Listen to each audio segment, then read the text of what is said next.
আসসালামু আলাইকুম। আমি মোহাম্মদ জাকিরুল ইসলাম, সহকারী শিক্ষক, ফুলবাড়ী বালিকা উচ্চ বিদ্যালয়। অনলাইনে ক্লাস 6-এর ষষ্ঠ শ্রেণীর সকল শিক্ষার্থীদেরকে স্বাগতম করতে জানাই। আজকে যে অধ্যায়টি নিয়ে আলোচনা হবে, অধ্যায় 2, পৃষ্ঠা 11, জীবজগৎ।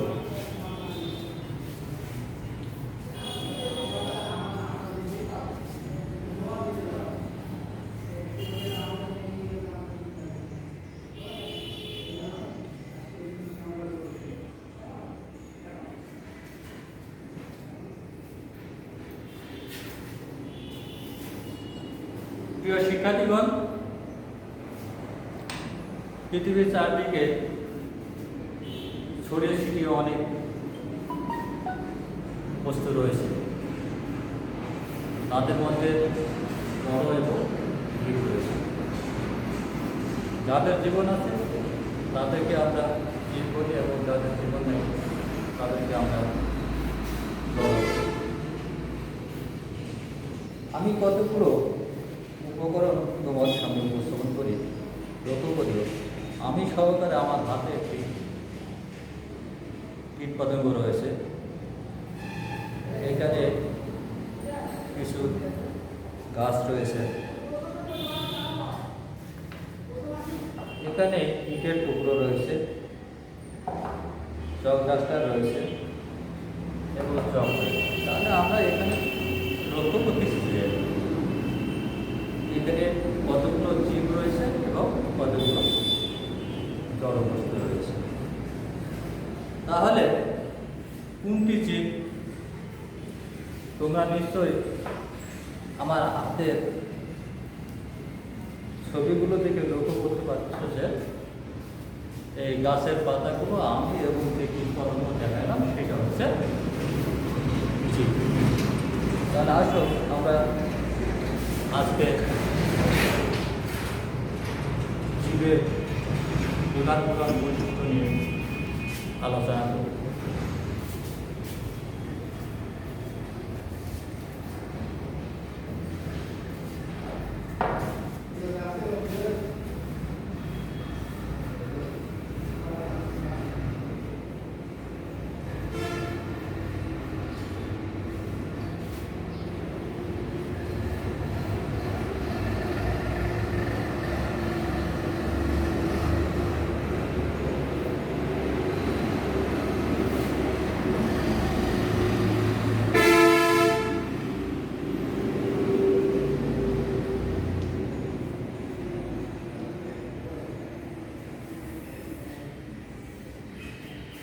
তাহলে জীবন ধারণ করতে গেলে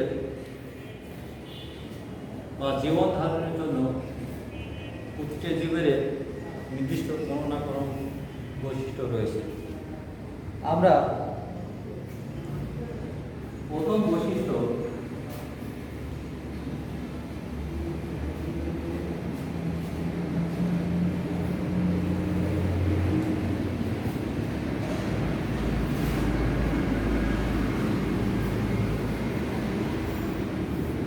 চলন নিয়ে আলোচনা। আমরা জানি যে প্রতিটা বস্তু নড়াচড়া করে, এক স্থান থেকে অন্য স্থানে যায়। আবার উদ্ভিদ তার ডগার মাধ্যমে চলন কার্য সম্পন্ন করে থাকে। আমরা এটা যদি সংখ্যায় সংজ্ঞায়িত করি যে আসলে চলনটা কী, তাহলে আমরা এতটুকু বুঝি বাহ্যিক উদ্দীপনা অনুপস্থিতিতে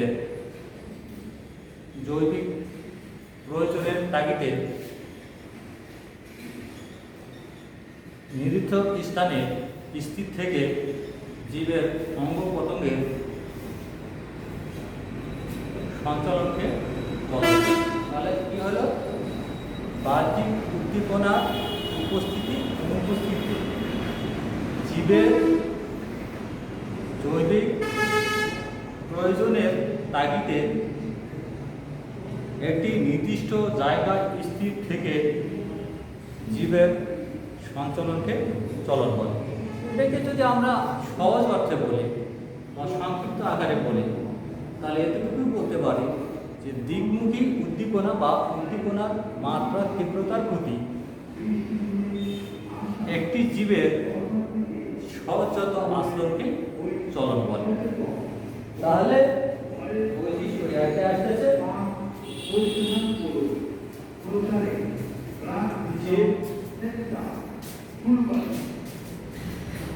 নড়াচড়া করতে পারে,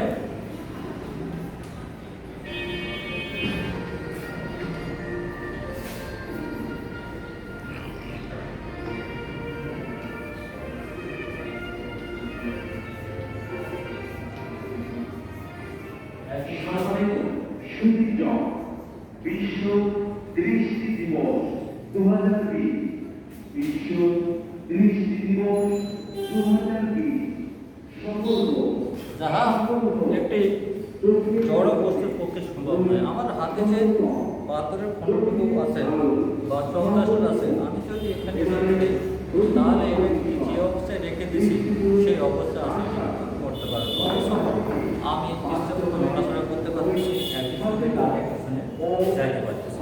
তাহলে জীবের পক্ষে সম্ভব, যা জড়ের পক্ষে সম্ভব নয়। বৈশিষ্ট্য 2,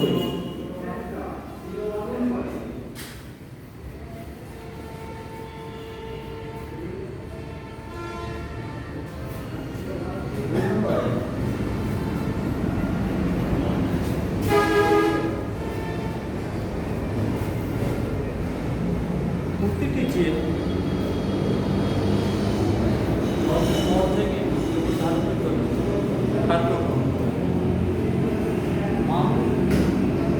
বা অন্যান্য প্রাণী যারা আছে তারা মুখে খাদ্য গ্রহণ করে থাকে, আর উদ্ভিদ তার মূল বা মূলের সাহায্যে খাদ্য গ্রহণ করে থাকে। কিন্তু একটা বস্তুকে যদি রেখে দেওয়া হয় যে এই বস্তুটাকে, এই স্কেলকে, সে কিন্তু কোনো খাদ্য গ্রহণ করতে পারবে না। এটা জীবের পক্ষে সম্ভব যে খাদ্য গ্রহণ করা। বৈশিষ্ট্য 3,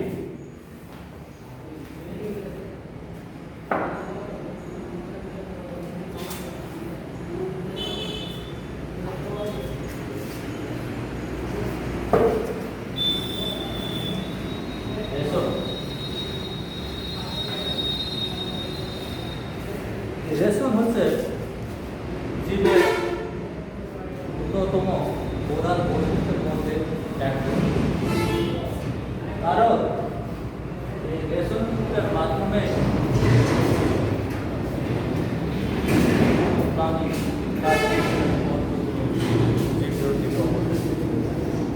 তাহলে রেশনটা কি আমরা এবার জীবের বিপাক ক্রিয়ার ফলে উৎপন্ন অপ্রয়োজনীয় ক্ষতিকর বর্জ্য পদার্থ জৈবিক প্রক্রিয়ার মাধ্যমে দেহ থেকে অপসারিত হওয়ার ক্রিয়াকে রেশন বলে। জীবদেহের, আবার বলি, জীবদেহের বিপাক ক্রিয়ার ফলে উৎপন্ন ক্ষতিকারক অপ্রয়োজনীয় ক্ষতিকারক বর্জ্য পদার্থ জৈবিক প্রক্রিয়ায় দেহ থেকে অপসারিত হওয়াকে রেশন বলে। এখানে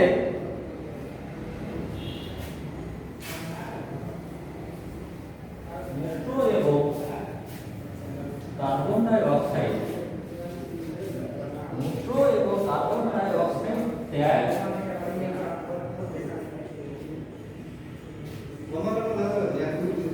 একটি রেশন প্রক্রিয়া। প্রিয় শিক্ষার্থীগণ, শুধুমাত্র জীবের পক্ষে সম্ভব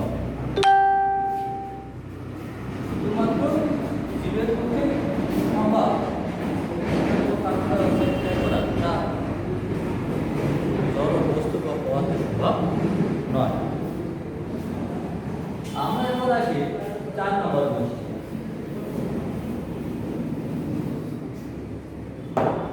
4 নম্বর বৈশিষ্ট্য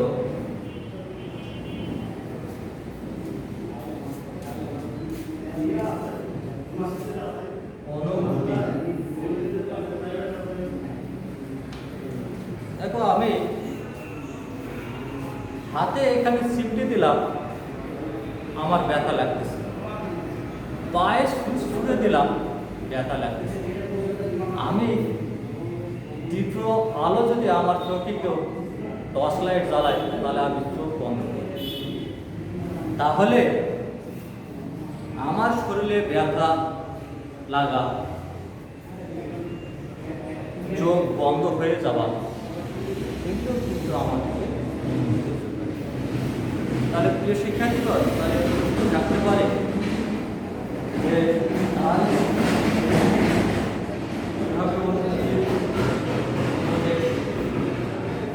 স্বাভাবিক, তার কারণ আমরা তো জানি যে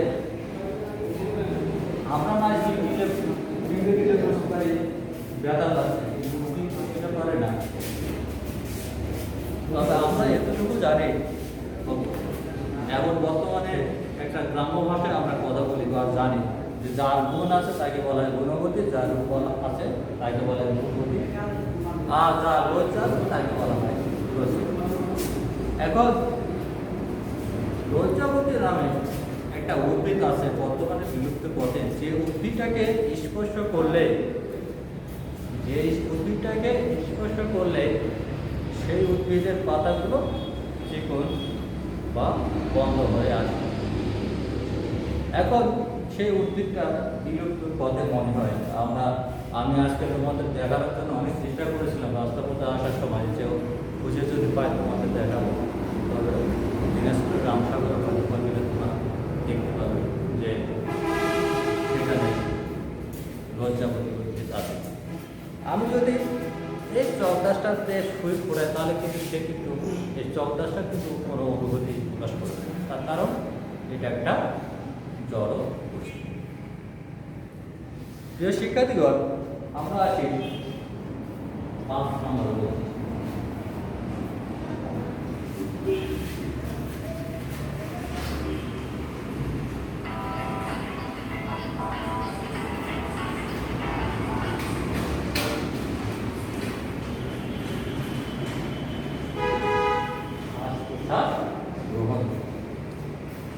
আমার দিকে তাকালে বুঝতে পারবে যে আসলে বিষয়টা কি। অর্থাৎ আমি যখন টানে নিলাম, তার মানে আমি শ্বাস গ্রহণ করলাম, যখন ছেড়ে দিলাম আমি প্রশ্বাস করলাম।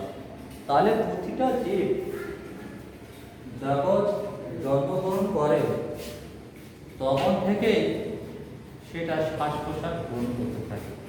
আমরা একটু হয়তো বা অত ব্যাখ্যার মধ্যে বৈজ্ঞানিক ব্যাখ্যার মধ্যে যাইতে পারবো না, তো প্রমাণ করে দেয় না। আমরা অনুধাবন করি যে আমরা যখন নিঃশ্বাসটা নেই সেটাকে শ্বাস বলি বা অক্সিজেন গ্রহণ করি, আর যেটা ত্যাগ করি সেটাকে আমরা বলি প্রশ্বাস বা কার্বন ডাই অক্সাইড ত্যাগ করি। উদ্ভিদ সেটা কী করে? উদ্ভিদ কার্বন ডাই অক্সাইডটাকে গ্রহণ করে আর অক্সিজেনটাকে ত্যাগ করে। এভাবে কিন্তু জীব শ্বাস প্রশ্বাস গ্রহণ করে থাকে, যা একটা জড় ভাব নয়। এবার আসো বৈশিষ্ট্য নম্বর 6।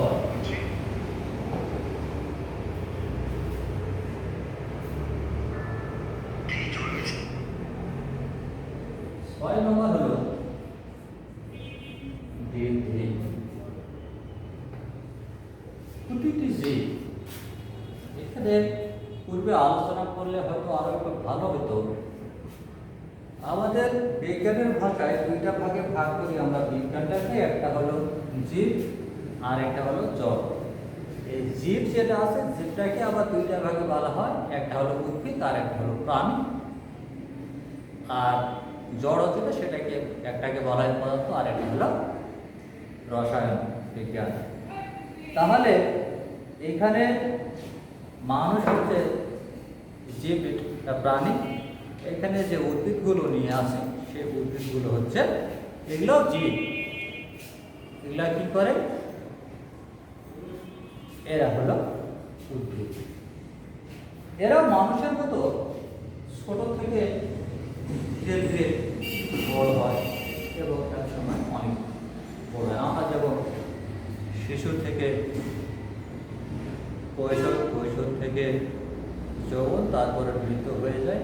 পরবর্তীতে প্রতিটা জীবের যেমন জন্ম আছে তেমন মৃত্যু আছে। দ্বিতীয় সেরূপ সৃষ্টিকর্তার ইচ্ছে যেমন জন্মগ্রহণ হয়েছে, সৃষ্টিকর্তার ইচ্ছে তেমনি আমাদেরও মৃত্যুবরণ হবে। এটা সবারই হবে। তাহলে কি হলো? মৃত্যু হলো ছোট থেকে ধীরে ধীরে জন্মলাভ করা। আমরা এখানে একটা স্কেল রাখছি। এই স্কেলটা যদি 1 মাস, 2 মাস, 1 বছর বা 5 বছর এখানে রেখে দেয়, এই স্কেলটা যেরকম আছে সেই রকমই আছে, বড় হবে না। হয়তো বা কালারের পরিবর্তন হবে, কিন্তু এটা বড় হবে না। একে যদি খাদ্যর জন্য কোনো জায়গা রাখা হয়, যে হয়তো বা কাঠের উপর রাখছি, সেই কারণে হচ্ছে বৃদ্ধি পাচ্ছে না, খাদ্য রস পাচ্ছে না, মাটির মধ্যে রেখে দিলেও এটা কোনো বড় না। তার কারণ এটা হলো জড় পদার্থ। প্রিয় শিক্ষার্থীগণ, আমরা 7 নম্বর বৈশিষ্ট্যে যাব। বৈশিষ্ট্য নম্বর 7, এখানে হলো অভিযোজন।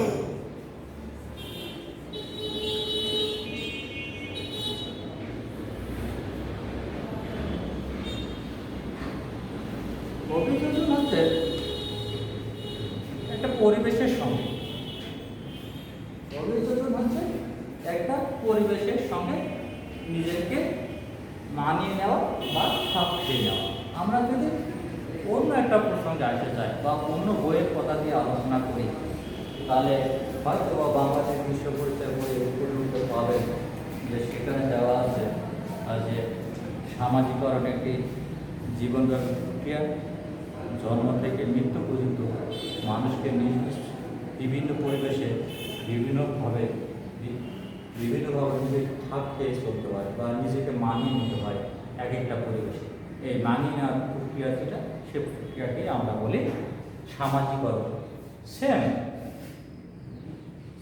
এইটাও এখানে উদ্ভিদ এবং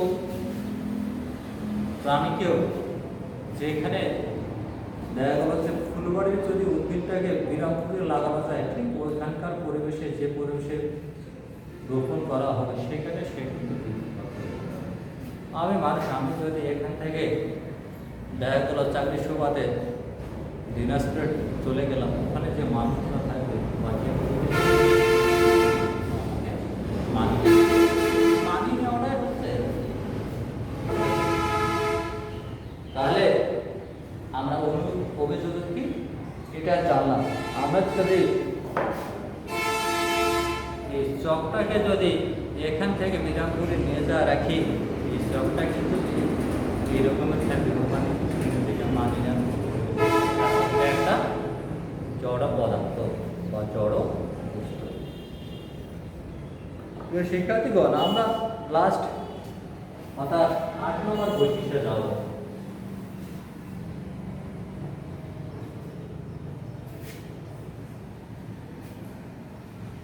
কি বলা হয়?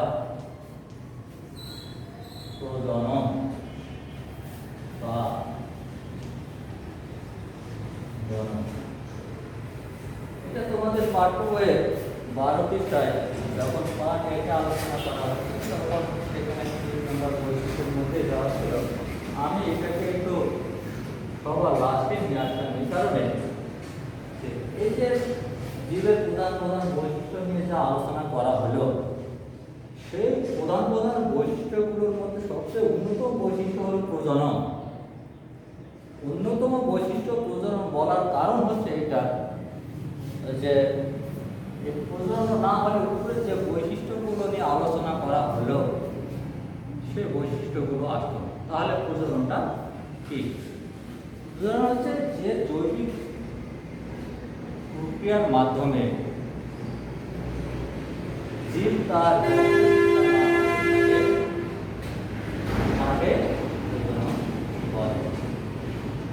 যে জৈবিক প্রক্রিয়ার মাধ্যমে জীব তার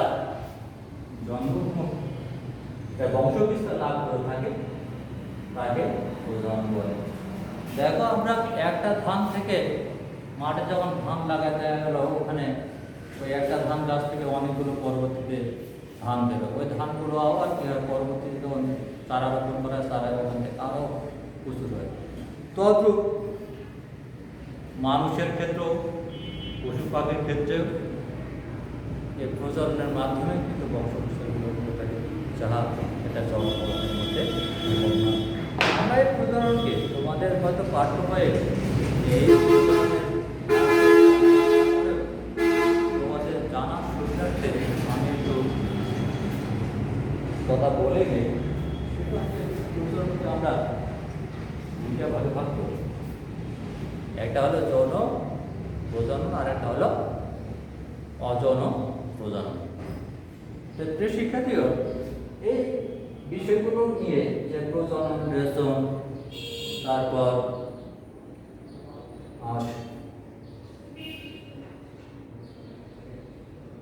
চলো বৃদ্ধি, এই বিষয়গুলো নিয়ে পরে যখন উপরের ক্লাসে যখন বিস্তারিত আলোচনা করে দেওয়া আছে, সেখানে গেলে বুঝতে পারবে যা আসলে ক্লাস 6-এ যে আমরা পড়ছিলাম, সেখানে এই বিষয়গুলো পূর্বসরে ছিল। আমরা উপরের ক্লাসে উঠছি, এই বিষয়গুলো তাকাতে দেওয়া। তাহলে আমরা আজকে যে বিষয়টা নিয়ে আলোচনা করলাম, যেটা প্রধান বৈশিষ্ট্যগুলোর মধ্যে কি জানতে পারলাম? প্রধান বৈশিষ্ট্য ছিল চলন। দ্বিতীয় বৈশিষ্ট্য আমরা কি নিয়ে আলোচনা করেছিলাম? খাদ্যগ্রহণ। 3 নম্বরে কি নিয়ে আলোচনা করেছিলাম? অনুভূতি। 5 নম্বরে আলোচনা করেছিলাম বৃদ্ধি। 6 নম্বরে আলোচনা করেছিলাম 7টা ছিল 6 নম্বর, 7 নম্বর ছিল বৃদ্ধি, আর সর্বশেষ আলোচনা করলাম প্রজনন। তাহলে আমরা নতুন নতুন শব্দ শিখলাম।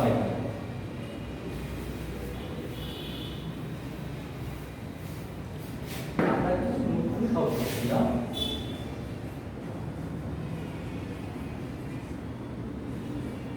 একটা হচ্ছে রেশন,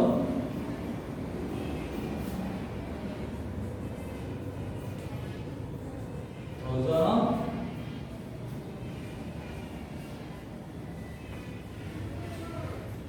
অভিযোজন,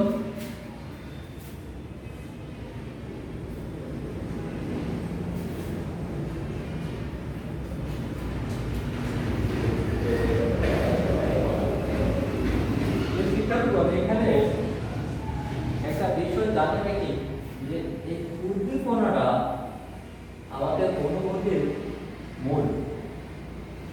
এটা নিউরন নামক একটা কিছু আছে, কোষ আছে, সেটা নিউরন নামে স্নায়ুতন্ত্রের গঠন কার্যকারী একক আছে। সে নিউরনটা কিন্তু এই উদ্দীপনা।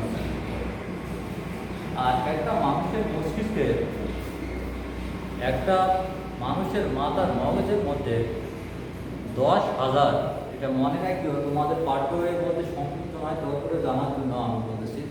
একটা মানুষের মগজে 10,000 কোটি নিউরন থাকে। একটা মানুষের মগজে 10,000 কোটি নিউরন থাকে, যেটা উদ্দীপনার কাছে সহযোগিতা করে। একটা নবজাতক শিশুর ক্ষেত্রে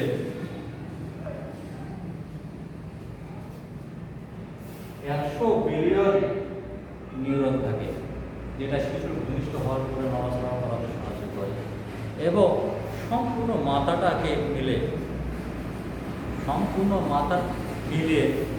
নিউরনের সংখ্যা হচ্ছে 14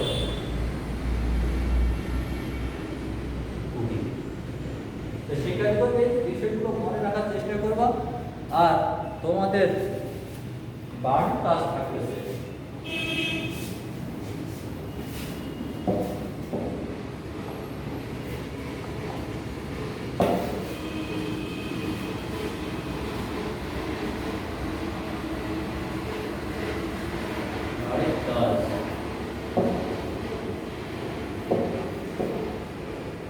দীর্ঘ জড়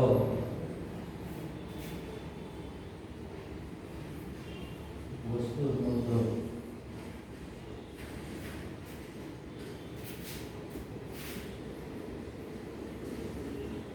পার্থক্য লিখো। করোনাকালীনের পর যখন স্কুল খোলা হবে তখন তোমরা এটা লিখে নিয়ে আসবে। আমরা পরবর্তী ক্লাসে জীবজগতের শ্রেণীবিন্যাস নিয়ে আলোচনা করব। সে পর্যন্ত সবাই সুস্থ থাকো, ভালো থাকো, সবার সুস্বাস্থ্য কামনা করে আজকের মতো অনলাইন ক্লাস শেষ করতেছি।